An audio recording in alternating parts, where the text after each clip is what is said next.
welcome back to another edition here. Today we're at the high school, and I'm lucky enough to be joined with Mr. Wanning here, Joe, and Tracy. Hi, everybody. Hey. And we're in Tracy Garvey's office here in the high school, and just kind of informally having a conversation around the table, and just kind of headed further down the road of what we were talking about with our compass. Yeah, so next year we were just speaking about our shift in that last video to the language-rich environment, the instructional practices.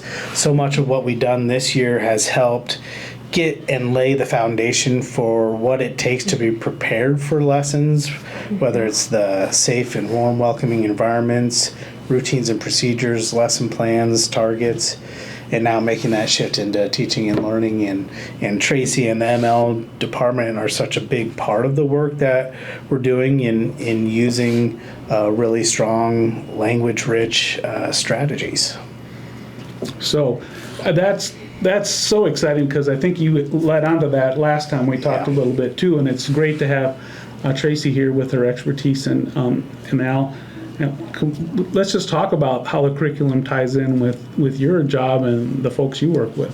Yeah, so working with our multi-language learners, our focus is language, and we're always thinking about how can our students just really work on their language acquisition. What are they adding to every day? And thinking about not only are they learning language in the everyday classroom, but we want to think about that academic piece, that rich language environment. And we want to set that up for them, because learning a new language can be difficult, and some of these kids, it might be their second or third language, but we want to make sure that we are thinking about where they're at in their stage of learning language and how we can look at that and how we need to not hold them in that spot, but grow them. We want to grow their language acquisition every day. So I think this is just a great opportunity for all students, not only students that are learning English as a new language, but learning language in general.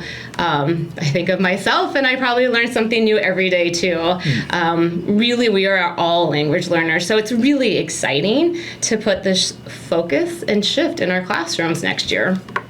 Yeah, I think Joe was talking about that earlier too, about how a student could be a regular learner, English, and they're learning to spell and speak and whatever, read, and there's no harm in that they're learning the same way.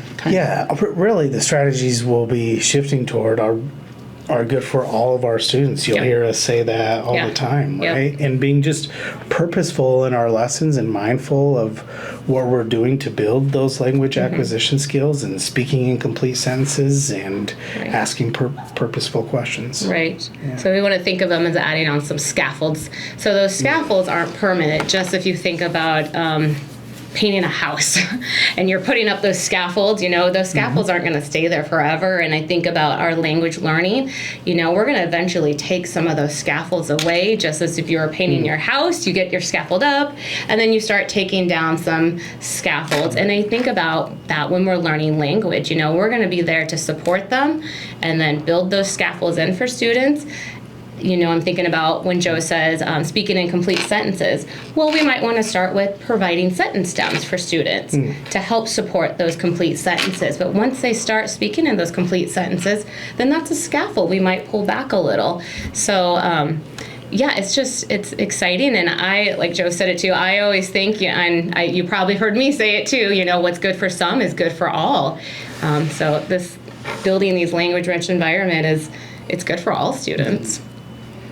That's awesome. Yeah, that's not my expertise, and I appreciate you guys, helping with that and filling us in. And we're going to continue to kind of show some of this too. So on this first couple videos, we've been just kind of to lay the groundwork of where we want to go here, and we want to go out into the classroom and show some of the things that are going on in the classroom, and some of the wonderful staff that are doing it, and just kind of feature that and make our way around the district.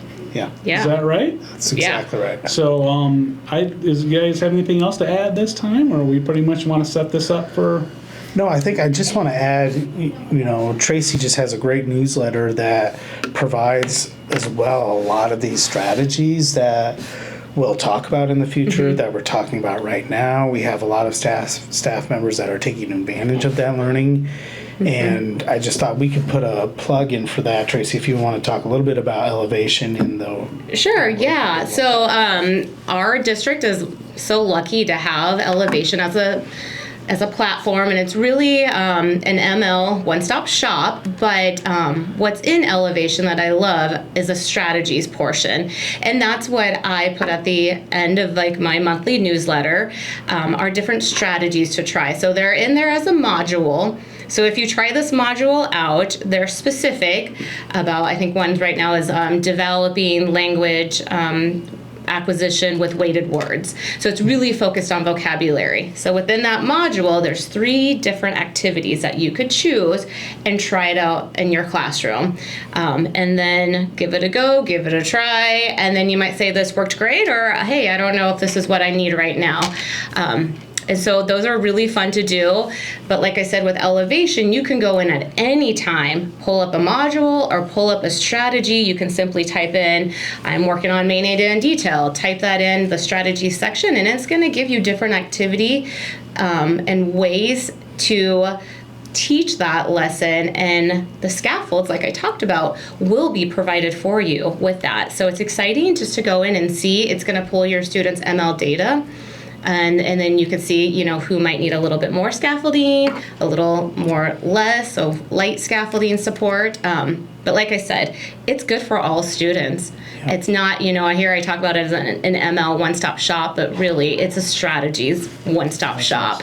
So it is good for all students. So yeah, give it a go. Your newsletter can be found, I think you sent it out pretty much the district list, and it goes out in the Friday update most every week. Last week we featured it in there a little bit more, and then of course the Cardinal Compass links were in there too. Yes. So please, if those sound foreign to you or you don't know where to find them, you can always just go to the Friday update, grab those, or to one of the newsletters. Usually we've linked them in there.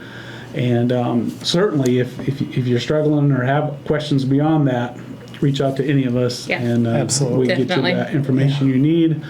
And or if you have a specific question, or even cooler would be is if you want to be one of our features. Yeah, that would be great. That'd be great. Otherwise, expect us to be coming asking you. We're seeing some great things out there, so be on the lookout. And it's just really tough if I'm in a classroom and I'm stuck is the wrong word, but I'm in there. The time goes fast, of course, but you're busy and teaching kids, but you don't get a chance to go and see what's going on in other classrooms, right? And what's going with how they do things. And I think with this video series, we're going to be able to help that out a little bit and kind of focus and feature that and talk through that, show off some exciting things, and just hopefully everybody learns like you were talking about. I like to learn something every day. Yeah. So another learning tool, another opportunity. All right, we're going to wrap this up. We look for us next time out there and about, or flag us down. Thank you. There you go. Thank you. See you guys.